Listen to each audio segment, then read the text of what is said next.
लु साथी हो, अब हामीले चाहिँ आज ईद भनेर चाहिँ एउटा डिस बनाएको छ क्या नयाँ, मैले ट्राई गरेको छु बनाउनु। अब केटाहरूलाई कस्तो लाग्छ के लाग्छ हेर्नुपर्छ ल।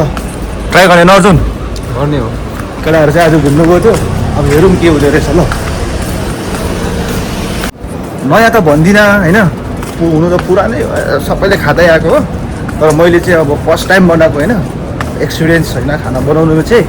तर पनि मैले ट्राई गरेको छु, अब केटाहरूलाई कस्तो के लाग्छ होइन अहिले कमेन्ट हानिदिनु हो कि कोसँग।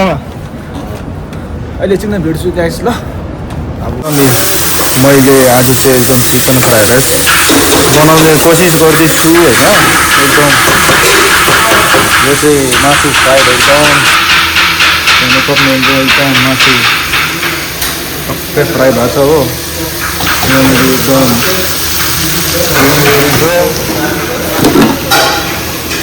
एकदम भात पनि एकदम अर्जुन साथीले 12 बजी नै बनाएर राखेको फ्राई गर्नुको लागि हो।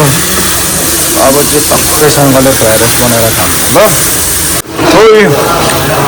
भात पनि हालिसक्यो हो, मजाले अब यसलाई मजाले मिक्स गरेर होइन हल्का फ्राई गरेर चाहिँ अझै कम्ती ग्यासमा टक्कैसँगले यो फ्राई गरेको मासु हालिदिने च्याट्टैसँगले हो।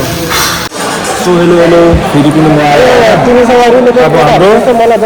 अब हाम्रो चाहिँ खाना खाने टाइम भयो होइन। एकदम हामीले उलेर मैले बनाएको यतिको छ हो। अब हेरौँ के हुँदो रहेछ हो, कस्तो के भयो होइन।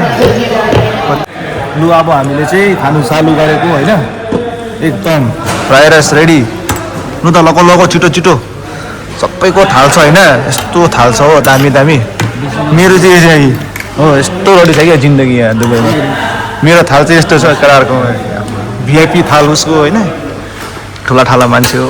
अच्छा ऊ मामा पड्काउ त कस्तो भएछ, हानिदिइहाल नि छिटो झ्याम्मै।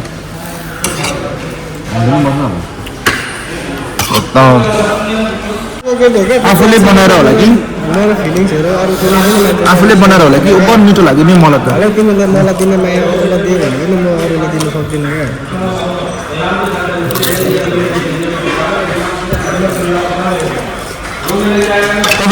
लु त हामीले खाना पनि खाइसक्यो, एकदम मिठो भएको थियो दामी होइन। Thanks for watching. फेरि भेट्यौँ अर्को भिडियोमा। ईद मुबारक सबैलाई फेरि ल।